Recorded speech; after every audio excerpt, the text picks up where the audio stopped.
Swayam Prabha. Digital India. Educated India.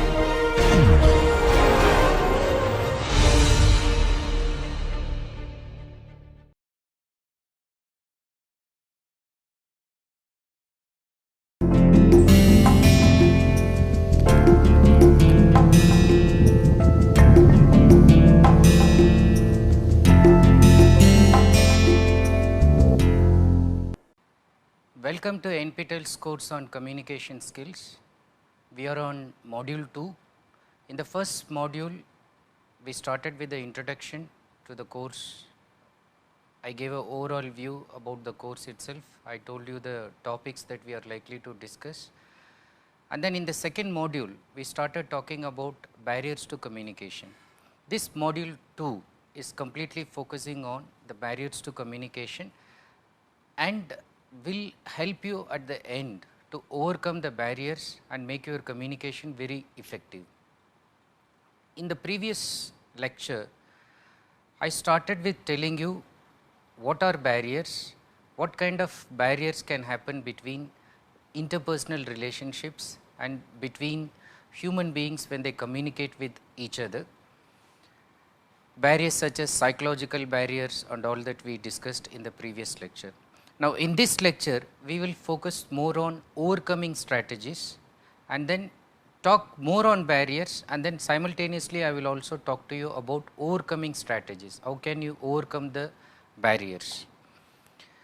So, overall in this module, you will learn about barriers to communication once again, but previously we focused more on the barriers arising from sender-receiver's personality, but this time we will directly start with discussing some of the strategies we can use to overcome those barriers, and then we will move ahead to discuss about interpersonal transactions, and overall once again I will come back and then talk to you about the barriers to overcome and then make your communication very effective. Now, very quickly to recapitulate what we discussed so far in the previous lecture, I mentioned to you that barriers are things which are obstacles to effective communication. They prevent the communication flow. They are impediments in terms of communication circuital mechanism in which it results in miscommunication or a kind of communication which actually leaves some kind of gap, and the other person is not able to understand what this person, that is the sender, is trying to deliver, trying to send the message. Now, why was it happening? What are the barriers? We also identified that barriers are the ones which are happening because of lack of common code, lack of common language, lack of common frame of reference, and for each one I gave you some interesting illustrations. I hope you remember them. And then generally when we talked about personality barriers, I mentioned that generally they are psychological in nature, and then we try to identify why it is so. And then in that context, we also try to understand that this is happening mostly because when people try to ignore the difference in backgrounds, ignore the difference in perspectives. And then I also told you how perspective varies depending upon the standpoint, depending upon the position. Like for example, husband and wife, mother-in-law and daughter-in-law, elder brother and younger brother, and so on. And then we also discussed that one should avoid stereotyping, one should avoid general prejudice in which one tends to form stereotypes and then identify certain general characteristics to people who belong to a particular community, religion, or who speak a particular language, or who come from a particular nationality, and so on. And this actually makes one jump into conclusions which should be avoided. And overall it was also emphasized that as against a rigid person, rigid in thinking, one should be open and flexible as far as communication is concerned. And finally, I also emphasized the fact that you should take note of the know-it-all types.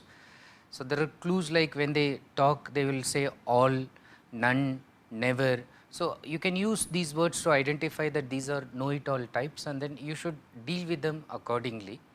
Now, having known all these personality types, what can you do? You have identified them. What can you do to overcome these barriers from your side. That is what I am going to talk about in terms of overcoming strategies. The first, the foremost and the most important aspect of overcoming strategies is developing empathy. Developing empathy. Now, empathy is different from sympathy. When you see a beggar who is shivering in cold, or who is starving and who does not have money to eat food, so you feel sympathy for the beggar, so you give him some money, or you give him a shawl to cover so that he is protected from cold. This is sympathy. Empathy is not feeling for, but feeling into. It is the negative capability that poets like Keats talked about. So, you are not actually the other person, but you are able to feel into him and feel like him and get his perspective, and you are actually wearing his hat, or you are into his shoes and you are able to take his position, you are able to understand why he is arguing in that manner, why he is feeling so negative, or why he is not able to understand your viewpoint once you take that empathetic point of view. So, developing empathy. When you are willing to develop empathy, what does it mean? It means your willingness to recognize someone's situation. What is the situation that is making this person to talk in that manner? So, you are willing to recognize that situation. So, when somebody tells you why he is so arrogant, why he is talking like this, so you, if you empathize, you may tell, I never know, we never know. Maybe he is so arrogant because of some such situation which must have caused him to be so. We do not understand the situation. Unless we understand that situation, we will not be able to actually accuse him for being so. So, you are trying to be empathetic.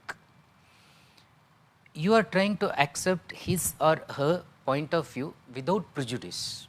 You are willing to listen to this person with open-mindedness, and remember, Robert Schuller said that the mind is like a parachute. It functions only when it opens. So, only when the mind is open and only when you are willing to listen to the other person, so the communication environment is generated in a very fertile manner. So, you should accept his or her point of view without prejudice, you listen to the person without prejudice, and you try to be non-judgmental. In fact, you are not judgmental at all. You are not trying to think or form some kind of decision in terms of the person's character, in terms of the person's motivation and all that. So, you do not think so. And you are open to receive contrary thoughts and ideas when you empathize.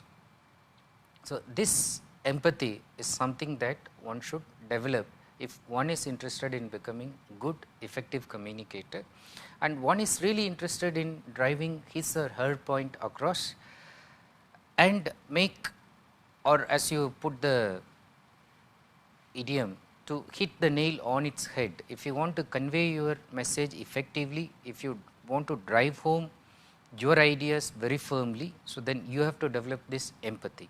What should you do further when you agree that you are willing to do this?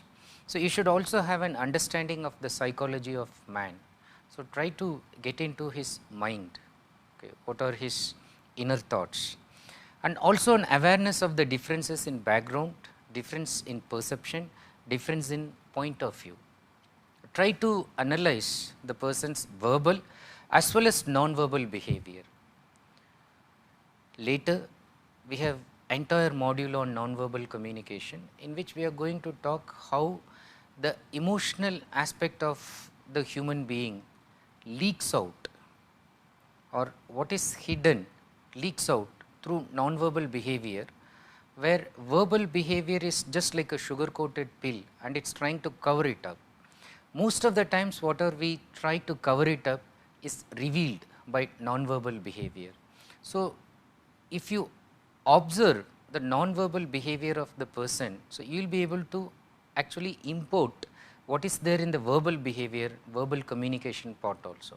So, try to correlate the verbal with the non-verbal, and accordingly you try to develop relevant personality traits. So, in non-verbal communication it is said that if you like somebody, so you try to mirror their behavior. So, if the person is slightly sitting leaning towards you, you also try to sit leaning towards that person.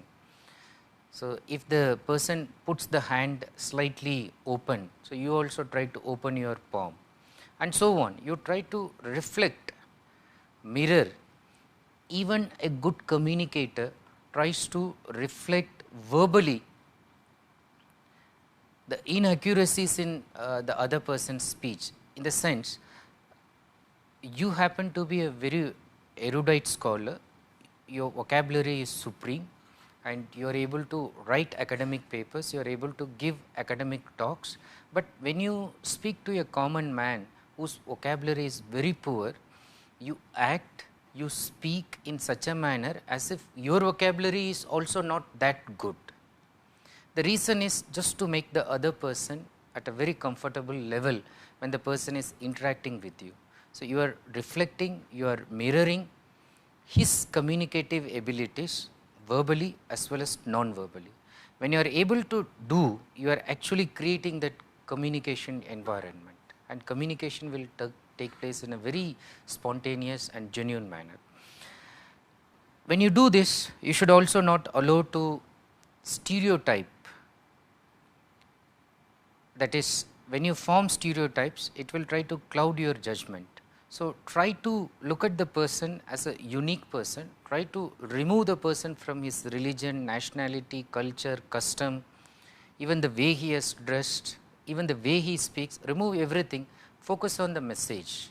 See whether the message is coming to you clearly, whether the message is having good intention, look at that only. So, do not try to link with certain background from which the person hails from, which can give you some negative connotation depending on the situation. So, avoid that, do not cloud your judgment.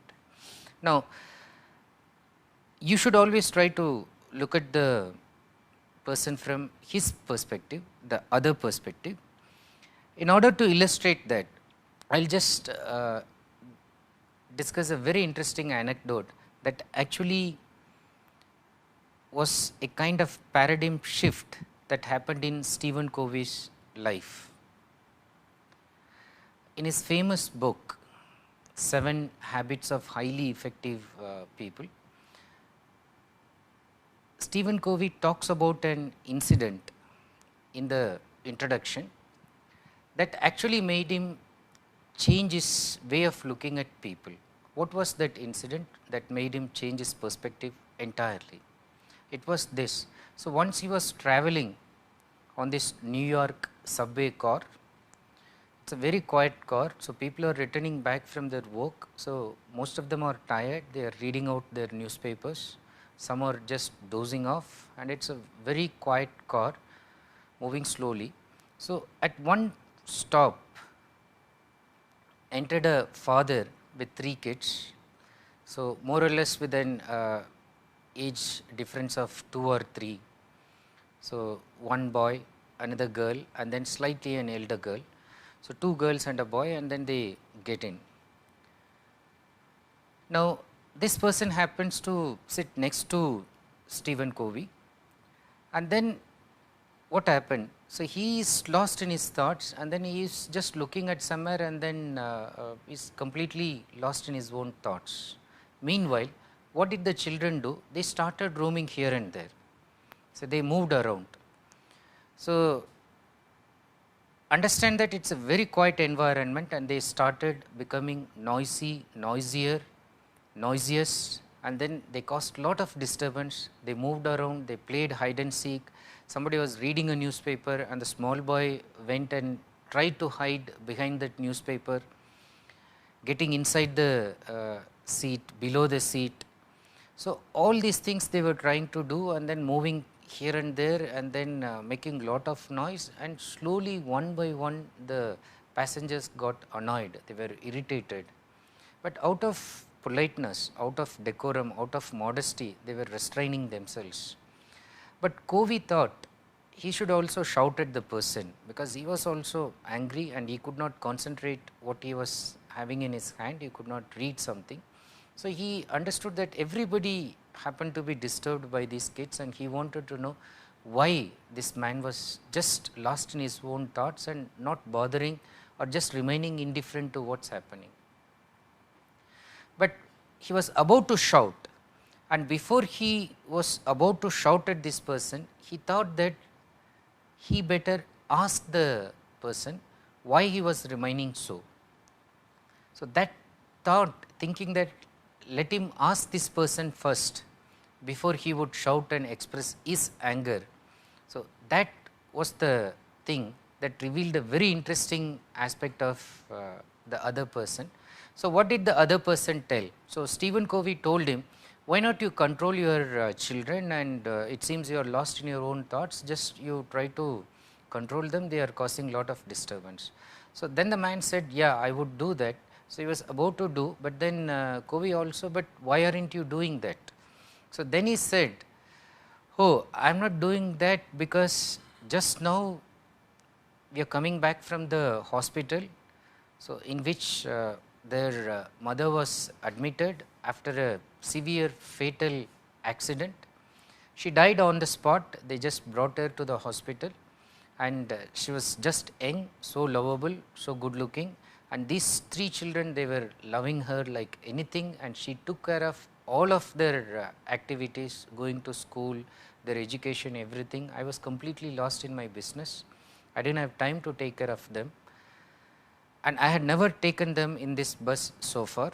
We are returning home, we are going to arrange for the funeral ceremony, we have to go back, get the body of my wife, but I am at a loss, I do not know what I will do once I go home.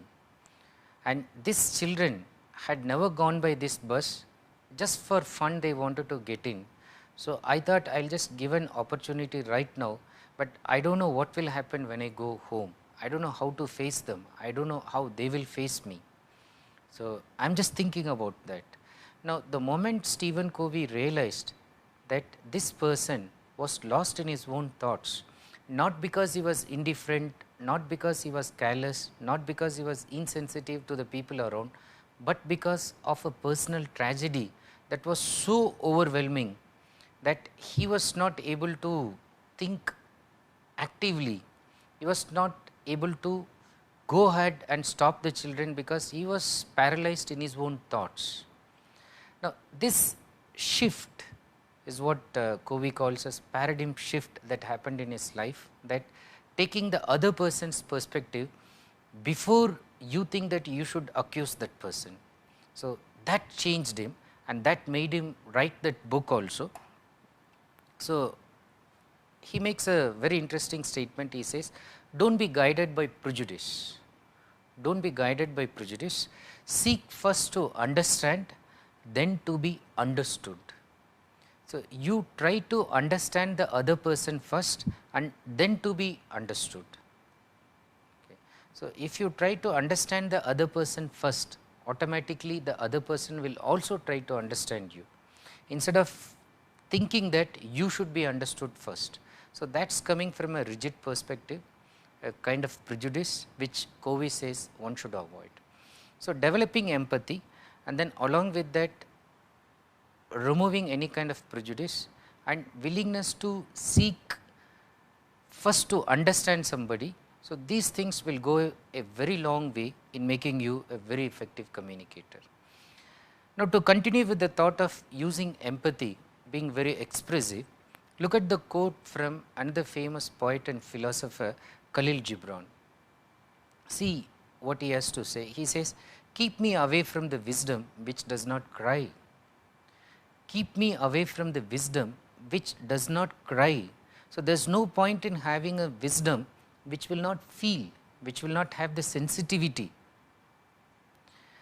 The philosophy which does not laugh. So, if the philosophy accumulated is just dry and it is leaving the mirth of life, then he says, I do not want that philosophy, keep me away from that.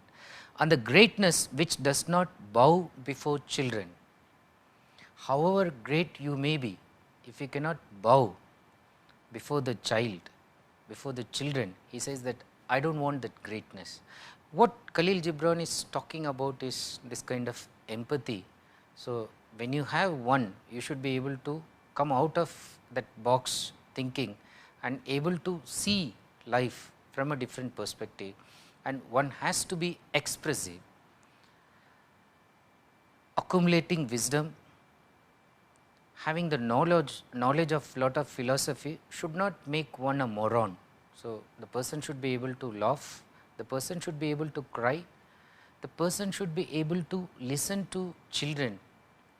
So, many philosophers say that we have a lot to learn from children who are from 2 to 5 years. There is so much to learn from them. So, why not you learn? Now, that ability to do that is again making you becoming a very effective communicator. Now, let us move on to some more barriers, particularly related to interpersonal transactions, barriers to communication in terms of interpersonal transactions. Now, earlier I said that one of the barriers can happen because of limited frame of reference. I am going to give you another example. This can happen because of lack of language skills or lack of common knowledge. Suppose if somebody is working in an office environment, if the person does not know what kind of language is being used in the office, including the jargons, so then the person will be in trouble. Now, here is a situation: a newly appointed secretary, very young, very active, very energetic, and she wanted to impress the boss. So, she went on asking the boss, do you have to do something? Do you have some work? This is on the very first day. So, the boss kept on saying, okay, you be in your cabin, I will call you when there is some work. So, do not be so anxious, I will call you, I will give you some job, do not worry. But still she went to him again and again, and then after some time she was in her cabin, and then she was called by the boss, and then the boss asked her this question. He gave a document, and then he asked her, can you burn it for me? So, she said, yes, of course. So, she took the papers. The boss waited for her to return. After 10 minutes, she did not turn up, and it was a very important meeting going on. 15 minutes, 20 minutes, half an hour, she did not turn up. And then after 1 hour, the boss realized that something was wrong. So, he sent a clerk to find out what was wrong, why was not she coming. In the meanwhile, the new secretary went back to her cabin, and then she thought, why did the boss want me to burn this? I do not understand.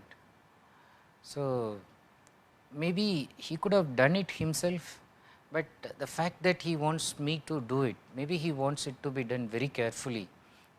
I should burn it without any trace. So, she took a matchbox, she burnt all the documents, and then even the ashes she just threw it in the trash can very safely, and then there was no trace of it. After an hour, when the boss called her, he asked, have you burnt it? She said, yes, sir. No. Where are the copies and the original? So, then she was just blinking. She did not understand what was he asking. Now, burn, as it is used in the way you burn CDs nowadays, the way you burn DVDs, the way you burn a movie. So, you are actually copying. So, burn is a jargon, it is a slang. In office parlance, it refers to photocopying, xeroxing. So, he just wanted her to photocopy a very important document that is as old as the start of the company, some 200-year-old document, and he thought that she is a new one and would do it very earnestly and quickly, and he wanted her to do it. Since the fellow who is supposed to do that was on leave, he thought she would do that on her own. But she thought that he asked her to literally burn the documents. So, she went and burnt them literally. So, imagine what happened. So, she was fired off. not only fired off, she was sued, she was taken to court for paying the damages that was caused because of her inadvertent burning of these documents. What happened? Either the boss should have realized that probably she would not understand when he used the slang burn, implying that it should be photocopied, or she should have asked, do you mean that I should burn it? So then he would have told her, no, stupid idiot, you are supposed to make photocopies. Okay. He would have got angry, no doubt. He must have been annoyed, no doubt.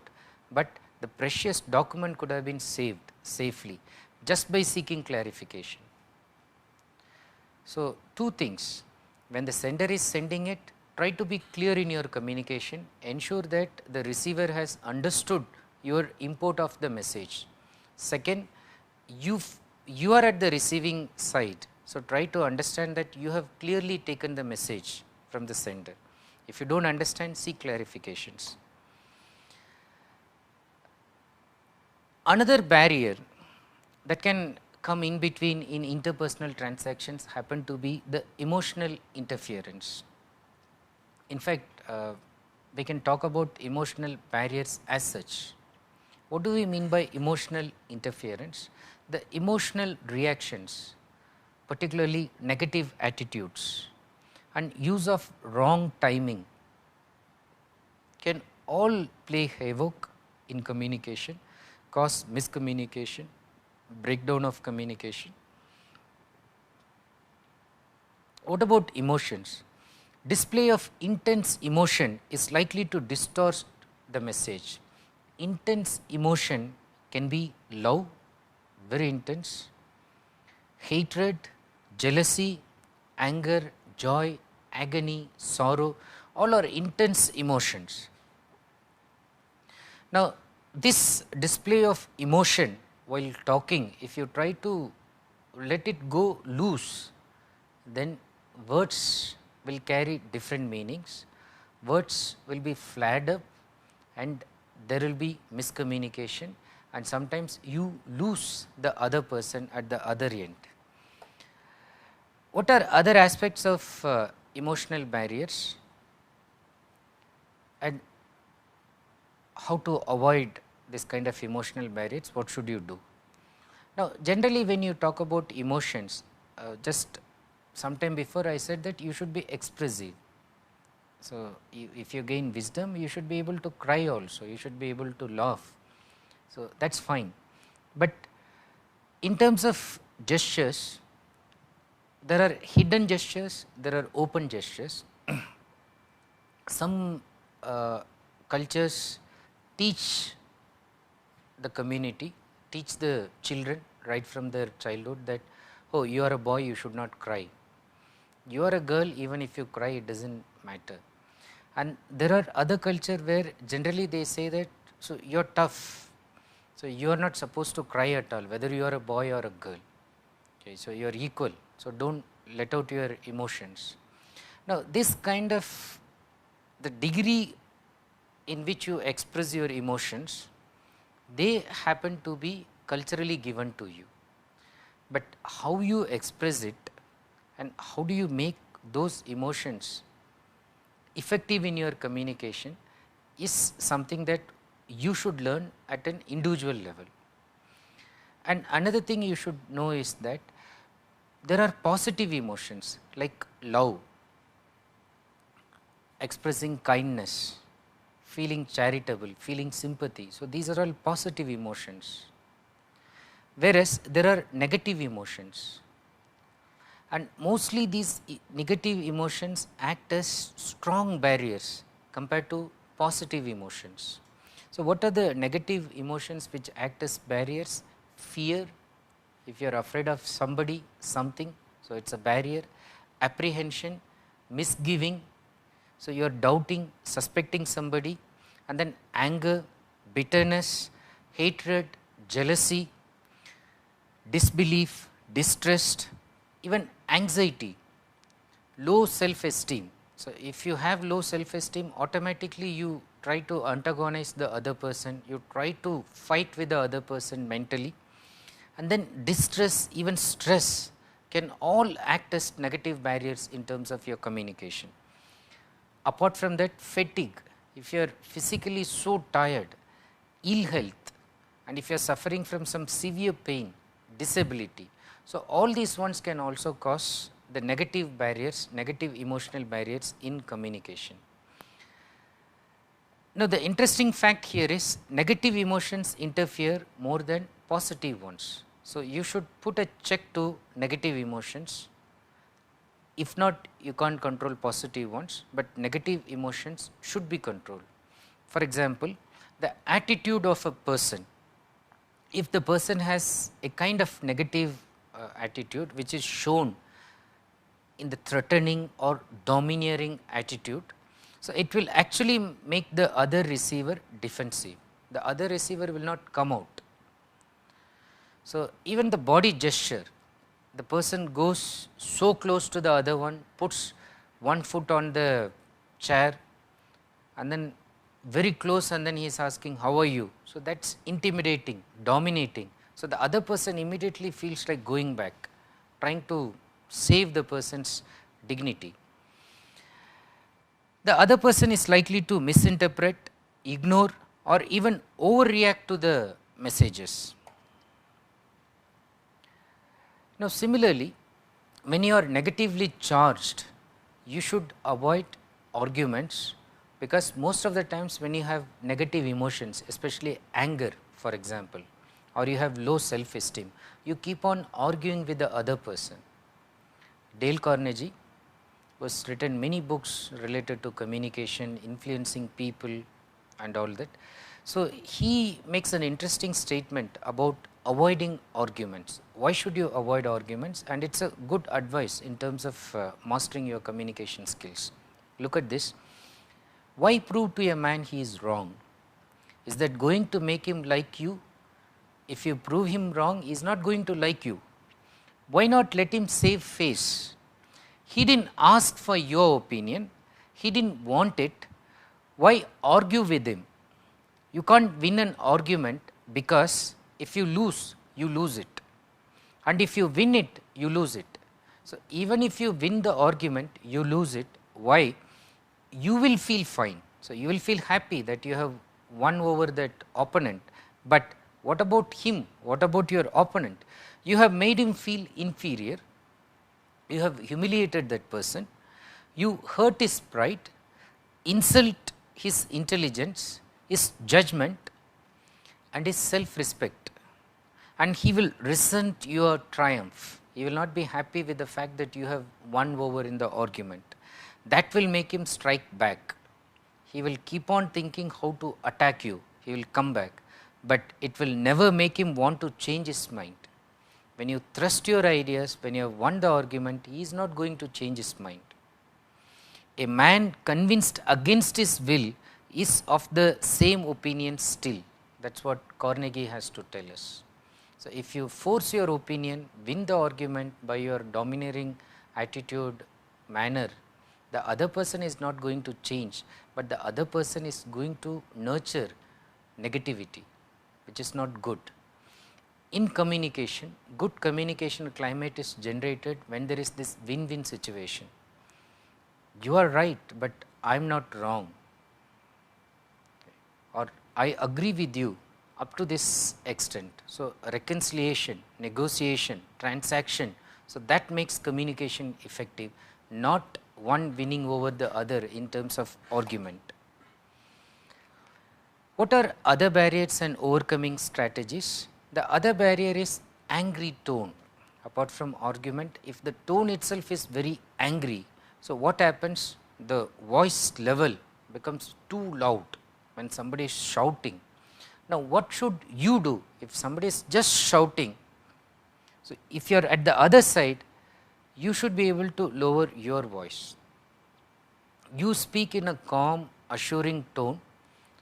You show a very peaceful face. So, and the other person keeps on yelling. At one point, he will realize that you are not raising your voice. you are cool, you are collected, and the other person will automatically reduce his loudness. The anger will also subside. So, you maintain calmness, you maintain your voice level at a very even low level.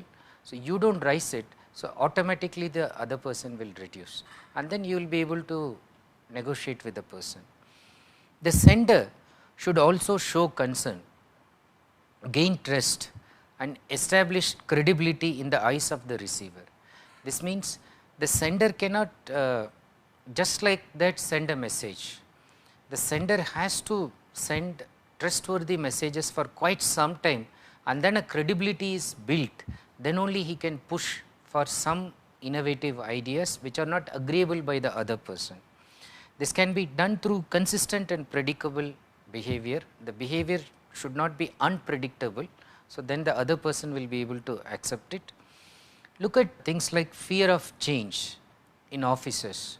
So, suddenly somebody wants to introduce computers where people are doing things manually. So, fear of change comes.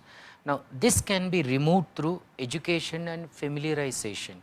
So, you have to interact with them, negotiate with them, bring them to some training sessions where they are familiarized with what you want to tell them, and then you remove this kind of misgiving through educating them further. Wrong timing, selection of the best psychological moment is very important. So, you must have seen, for example, the boss is very happy with the subordinate because he has earned crores of rupees by making a very shrewd investment, and the boss is very happy. Now, that is the time the subordinate should go, and then when the boss is pricing, he says that, sir, what about my leave? I wanted 3 months leave, I wanted to go on a personal tour to some place. That is the time the boss feels happy, oh please take it, or that is the time the person should talk about promotion. Not when the boss is angry, not when the boss is unhappy with something. So, keep this in mind. So, wrong timing can go against communication. Identify the best psychological moment to discuss some sensitive issues, some pending ones. So, we will look at more of the overcoming strategies in the coming slides. Let us look at some more barriers and then the overcoming strategies. One common barrier that can arise is because of the use of language. English language particularly, you know, is a funny language, and it has homonyms which sometimes causes problems. So, you have same words, but it can mean different things even to the same language people in different contexts. Look at some of the examples. So, present can mean one, the gift, but second, the current time, the present time. Bow, it can mean the ribbon, the bow one keeps it here, or the front of a boat, or 3, the weapon which is used along with arrow, or the 4th one, bend at the waist. So, when you bow before someone. Ditch has the meaning of trench or somebody ditching, leaving and running away from somebody. Pitch has the meaning of throw something, or tar, it also means that.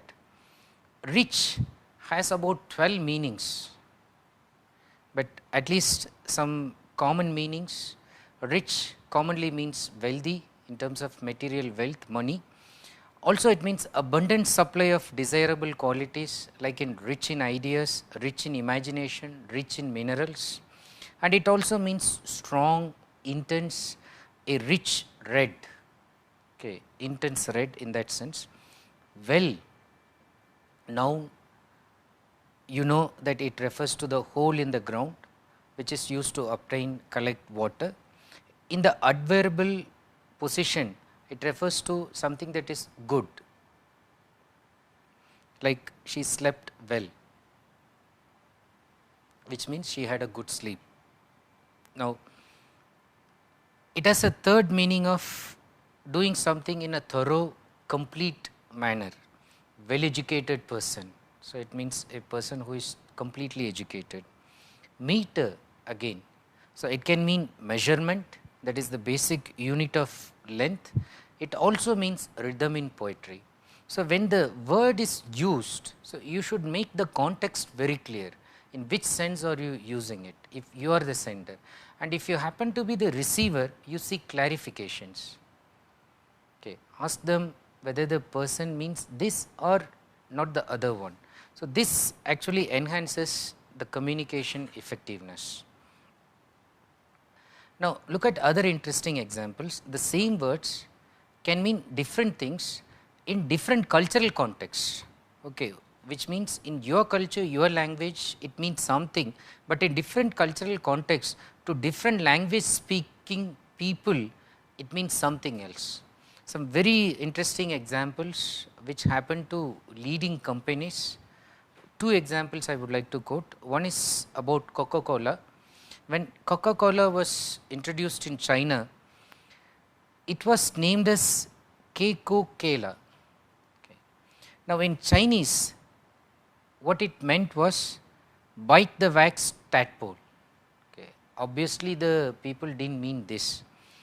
Or it had another connotation of female horse stuffed with wax. This also didn't mean anything like what they had in mind. Depending on the dialect, the meaning was varying, but later they changed it to cow, kole. This had the closeness associated with the drink, the refreshing drink, happiness in the mouth. Okay, this is close to what they thought of. So, even initially they also messed up when it was introduced in China. Now, the example given is just to indicate to you that what is correct in US, for example, was easily understandable by Europeans, could not be understood by another language, another culture, because it had a different connotation in that culture. Sometimes the meaning gets lost in translation. Example, General Motors introduction of the Chevy Nova in South America is a good example, because they introduced and then they thought that okay, whatever meaning is getting translated across by Chevy Nova, they thought that it's fine. But what happened in reality was the car was not selling for quite a long time, and then they had their own research team to find out why it was not selling. It was not selling any cars because the research team found out that Nova means it won't go. So, a car with the connotation that it won't go, meaning that people thought that oh, the car won't go, the car will have problems, so why should I buy this car? So, later they renamed the car in its Spanish markets to name something like Caribe. Now, Caribe is adjectival for Caribbean, so that they felt the ethnic feeling. They felt that oh, the car is just like meant for us. So, it was giving that earthly feeling to them. So, sometimes if you do not change it, so the meaning gets lost. So, then again the communication import is lost. So, one has to take care of this part also. What are the overcoming strategies in this case?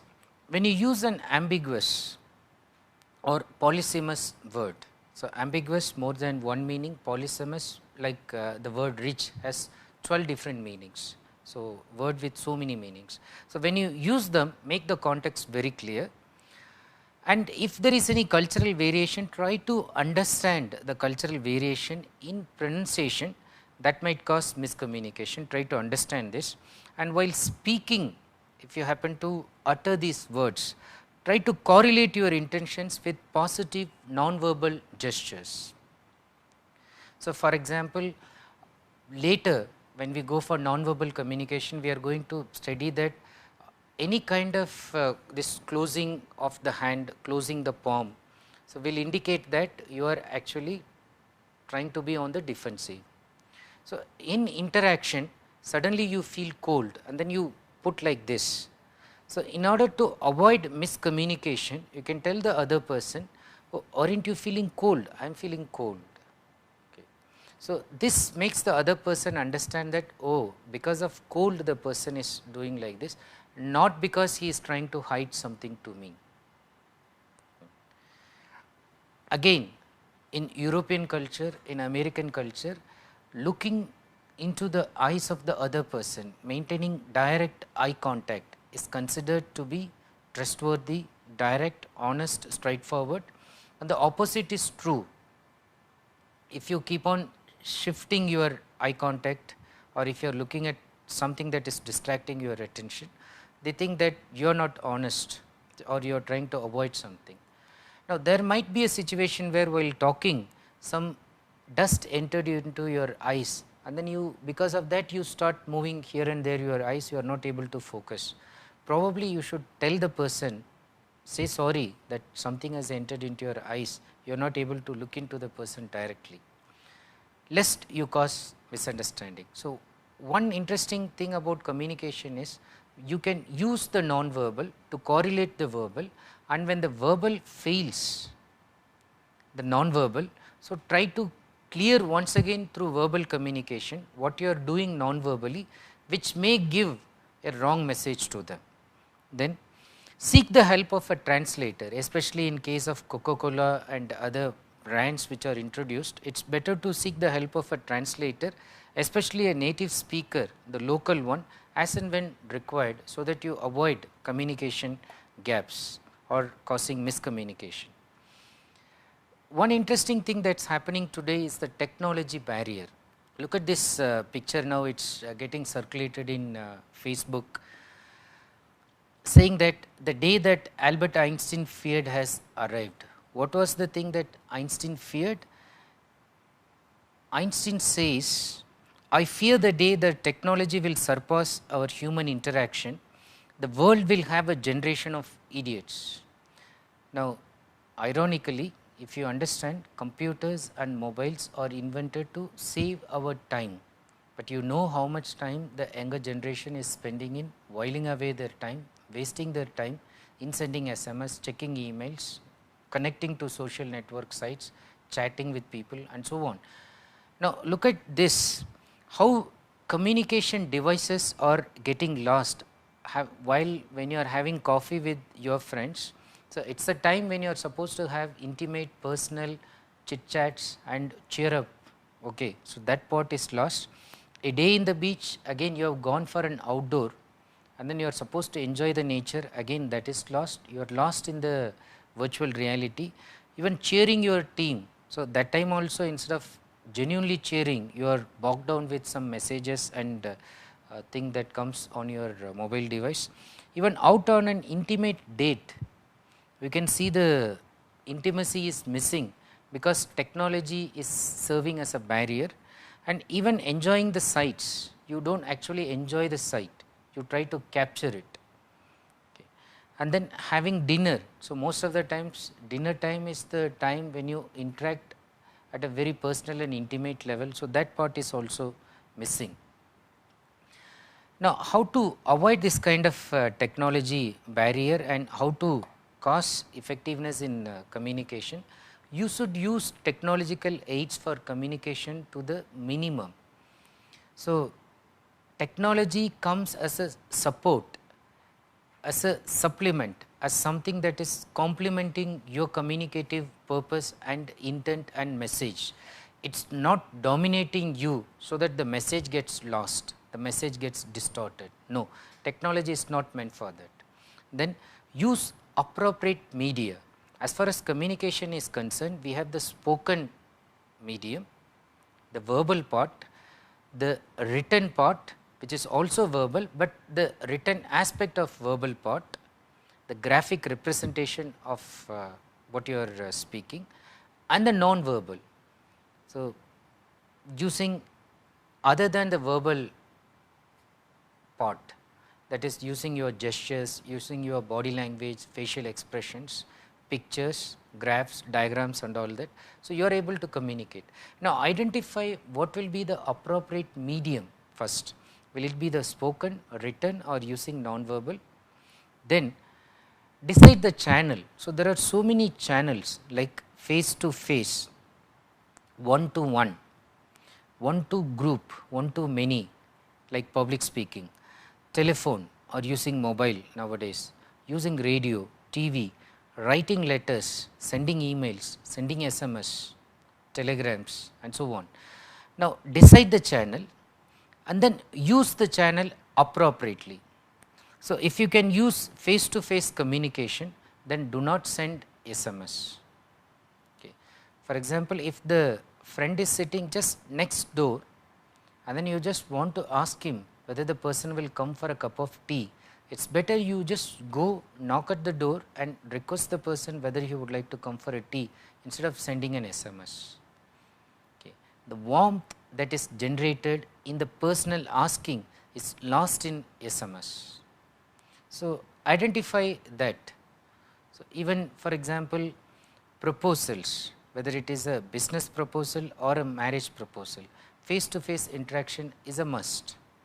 Of course, after having generated certain level of maturity in both business as well as personal transactions, then there is a face to face interaction that is a must.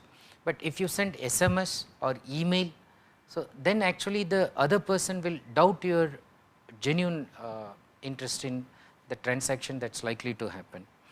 Avoid also overuse. So sending too many SMSs, sending too many emails or long emails. Most of the times the lengthy emails are not read at all. So we will be seeing the negatives of writing emails when we go to netiquette. But understand at this stage, if you are writing long emails, people treat that as spam and they delete it. So this is again overuse of technology. Then long phone calls, talking for hours but actually forgetting why you really wanted to talk to the person. So even making phone call, you have to identify the purpose and tell at the beginning what you wanted to ask the person, and then remind the person while talking, and at the end of it ensure that you had actually discussed those 3 points that you wanted to elicit information from the other person and seek his favor in one of them. Overall, some more overcoming strategies. Generally, if you are in doubt, do not be afraid of asking questions. Ask questions. So this will eliminate lot of loopholes in communication. Ask questions, seek clarifications. Never presume your communication meaning is easily understood by the other person.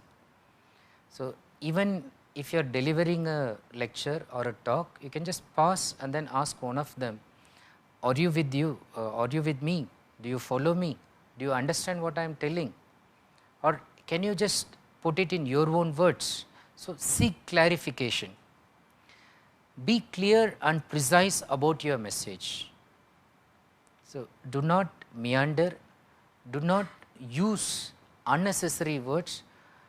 When you speak, you should be speaking in such a manner that even removing 1 or 2 words will not make your communication message effective. So in certain cases, paragraphs can be removed in written one, not just words. So do not write like that. Use repetition, especially while speaking. Try to repeat to reinforce your ideas, summarize occasionally, and try to paraphrase. Sometimes instead of summarizing, you can also put the same idea, especially if it is a complex one, in a simple manner using different words. Ask somebody to summarize. You don't do that, especially in public speaking or a classroom kind of situation. You ask one of the students, one from the audience, to briefly summarize what you have been telling so far. The audience will be grateful to you because it will be easy for them to understand from the peer group than from you if it is a complex idea. Listen carefully and patiently if you are at the other side. Okay, with empathy, listen carefully and patiently. Don't interrupt even if somebody criticizes you. Don't try to stop the person. If somebody is criticizing you, allow the person to speak, and if the person is raising the voice, use the previous method that is suggested. You remain calm, you remain cool, you are not raising your voice, automatically you are forcing the other person to bring the tone down. But at the same time, what can you do? You try to reflect back on the criticism. You ask the person, is that what he wants to know from you? Put it in your own words. So that makes the person feel understood. So, these are some simple overcoming strategies that will make it more interesting. Now, the final question before I conclude this lecture, what about accessories? Are they physical barriers or psychological barriers? What are accessories? Accessories, for example, even tie, coat, specs, even dyeing your hair. So, look at the list I have made: clothing, the way you dress up, body perfume, grooming, your hairstyle, using dye, using some kind of gel, the watch, the color of your the leather strap. So, all matters: bracelet, earrings, nose ring, necklace, makeup, the dyeing of hair, mustache type, what kind of mustache, or not having mush at all, hairstyle type, belt, handbag, folder, footwear, shoes, slippers, high heels.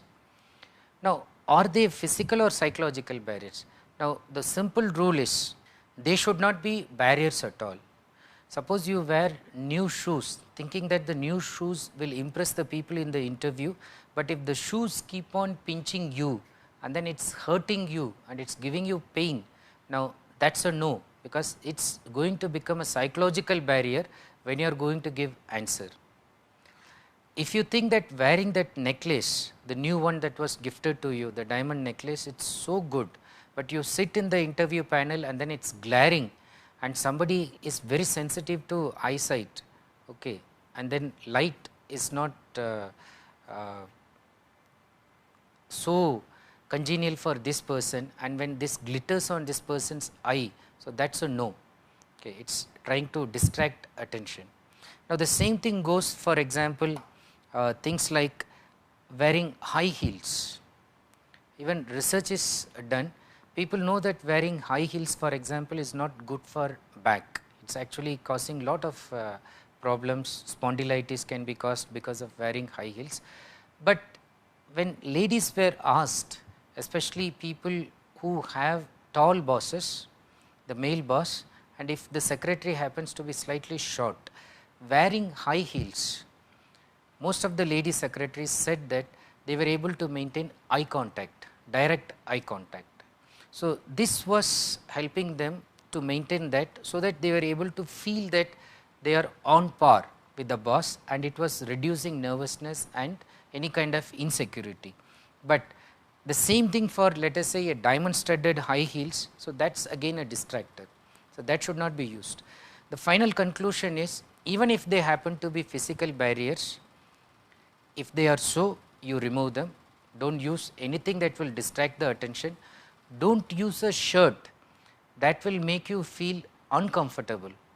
Even if the shirt is faded and if you think that it makes you feel comfortable, so take it to the interview. But the shirt is new, but then you are not very comfortable in that one, so do not wear it. So, do not let accessories act as your physical barrier, but make your aplomb stronger, make them give you confidence, make you feel comfortable. So, if you can do that, so then they do not act as either physical or psychological barriers, but they support, supplement, complement your communication message, and sometimes the accessories are very powerfully effective in driving a very strong point across. Now, for a quick further reference, there is a book on brilliant communication skills, and then I also mentioned about this book in the first one, Basic Business Communication by Lessiker and Flatley, and there is also this Business Communication Strategies by Monipalli, and Speak with Power and Confidence by Patrick Collins is another book that you can read after this. So, at the end of this lecture, we have talked about some of the interesting overcoming strategies in order to make your communication effective. At the beginning, we started with talking about barriers to communication. Mostly we focused on sender receiver's personality, interpersonal communication. In the next lecture, we are going to focus on how miscommunication can happen and then how we can overcome, especially in terms of organizational setups. So, thank you so much and bye till the next lecture.